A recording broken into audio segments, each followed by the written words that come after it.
Oke teman-teman, ini adalah kompresornya yang baru ya. Nanti kita akan pasang di engine-nya.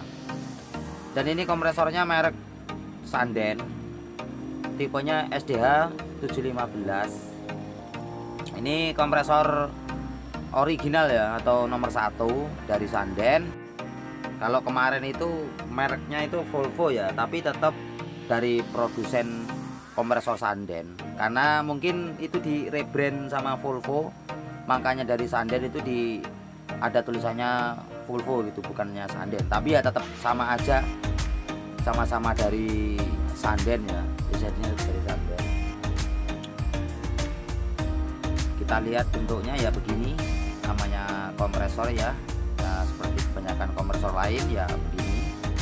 Jadi sebelum kita pasang kompresornya, alangkah baiknya kita menambahkan oli kompresor terlebih dahulu ya, karena nanti kalau kita ngisi belakangan ya, tempatnya ini agak susah karena lokasi atau tempat pengisiannya itu tertutup oleh bracket itu ya. Jadi kita isi di luar dulu agar enak kerjanya. Oke, jadi kompresor yang baru sudah terpasang ya, terpasang dengan sempurna. Tapi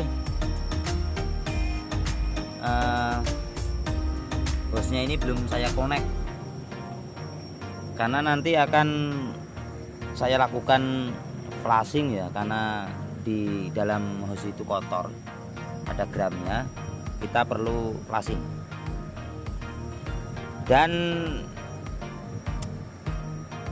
ini saya punya satu tip untuk teman-teman di luar sana yang masih agak bingung gimana cara melakukan pergantian kompresor AC yang standar.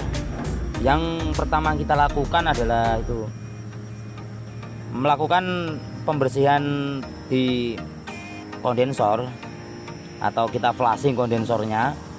Pasti di dalamnya kondensor itu ada gramnya, itu sudah dipastikan ada gramnya, karena kompresor yang pertama itu ngejim. Nah, kalau ngejim itu berarti piston di dalam kompresor itu aus ya. Aus itu kan dia sirkulasi ke atas, jadi kemungkinan besar di kondensor itu ada gramnya. Makanya dari itu kita lakukan flashing agar bersih. Terus yang kedua, kita melakukan pergantian receiver dryer. Itu harus, nggak boleh nggak diganti ya, tetap harus diganti, karena kotoran atau gram itu mengendap di receiver ya. Nanti kalau tidak diganti tapi kompresornya baru, akan percuma.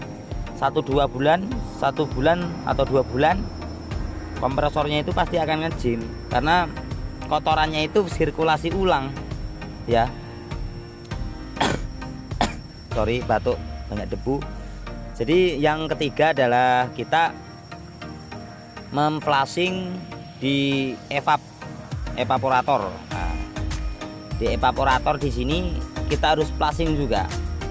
Jadi kalau semuanya komponen itu bersih di dalamnya, pasti kita melakukan pergantian AC itu nggak ada kendala ya. Jadi tinggal tambah oli, tambah freon, standarkan pressernya dengan pressure gig, pasti akan dingin. Jadi nggak ada kendala lain gitu ya. Oke, itu adalah sedikit tip dariku. Jadi mohon maaf kalau ada salah dalam penyampaian kata ya. Di sini kita sama-sama belajar. Jadi kalau salah mohon dikoreksi ya di komen, di kolom komentar. Dan jangan lupa subscribe channel baru ini, Sahabat Mekanik Indonesia. Jadi agar saya terus berkarya ya, dan memberi tip-tip untuk teman-teman di luar sana ya. Terima kasih. Ini adalah kondensor dan ini adalah receiver atau receiver dryer. Kondensornya tadi sudah kita lakukan flashing dan receivernya ini kita ganti baru ya, kita ganti baru maksudnya. Terus selanjutnya kita akan melakukan pengisian freon ya. Nanti tak tunjukin gimana cara ngisi freonnya ya. Nah, gimana ngisi freonnya, low-nya berapa dan high-nya berapa. Siapa tahu atau barangkali teman-teman pengen belajar mengenai AC unit, bisa melihat video ini ya. Tapi ya jangan lupa subscribe. Tuh, orang subscribe itu gratis. Jadi nanti aku akan share caranya ngisi freon dengan RPM low idle, karena itu yang direkomendasikan. Tidak boleh RPM tinggi. Jadi kita di sini bagi-bagi ilmu, kita sharing, sama-sama belajar. Siapa tahu tip yang tak beri ini nih ya, tak kasih ini bisa membantu teman-teman yang ingin belajar atau mendalami ke dalam bidang AC. Semoga tipku ini bisa membantu untuk teman-teman, karena ilmu itu kalau nggak di-share itu nggak ada manfaatnya ya. Kalau untuk diri kita sendiri itu ya nggak apa ya, ya begitu-gitu aja. Alangkah baiknya kalau kita punya ilmu, kita share ke teman-teman kita atau ke orang lain yang pengen tahu atau pengen belajar.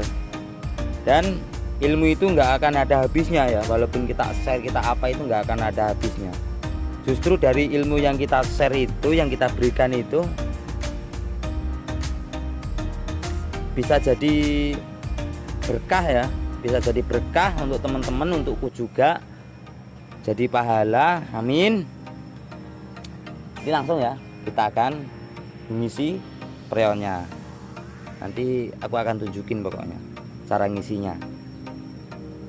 Sahabat mekanik, jadi kita sudah sampai tahap pengisian refrigerant ya, atau freon.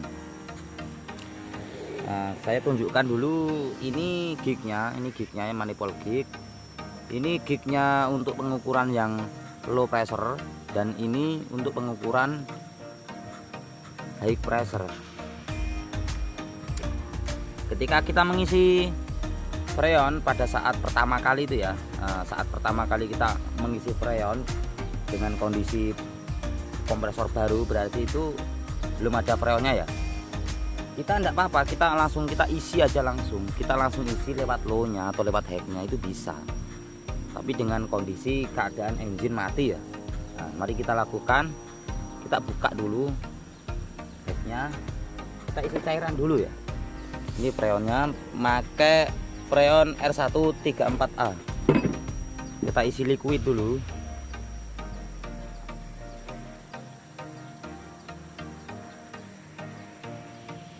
Nah, sudah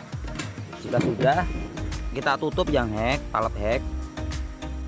Jadi kalau teman-teman tanya seputar ini ya, standarnya pressure low sama high itu berapa, kalau saya memakainya itu pressernya itu yang low itu ya di sekitar 30 sampai 35, itu saya bilang itu udah paling maksimal itu 35.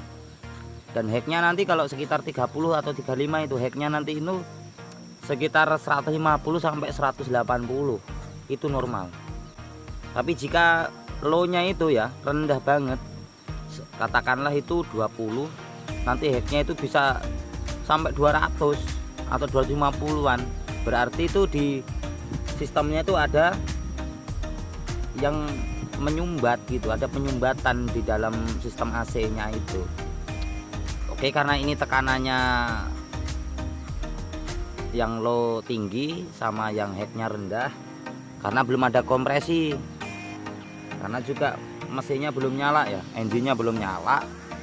Kalau udah dinyalakan nanti baru kompresi, baru low-nya ini turun, headnya ini naik. Oke, langsung kita running dulu engine-nya.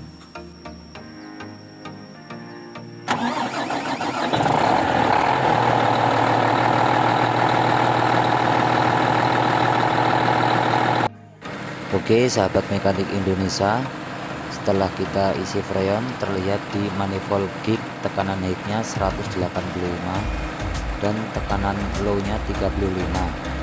Jadi ini menandakan sistem AC-nya berjalan dengan normal sesuai standar.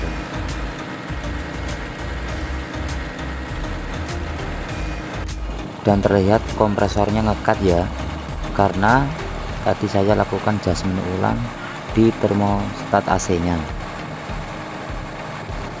Oke sahabat mekanik Indonesia, terima kasih sudah menonton channel saya. Jangan lupa subscribe dan komentarnya di kolom komentar.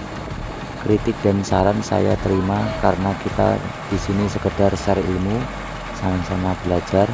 Terima kasih.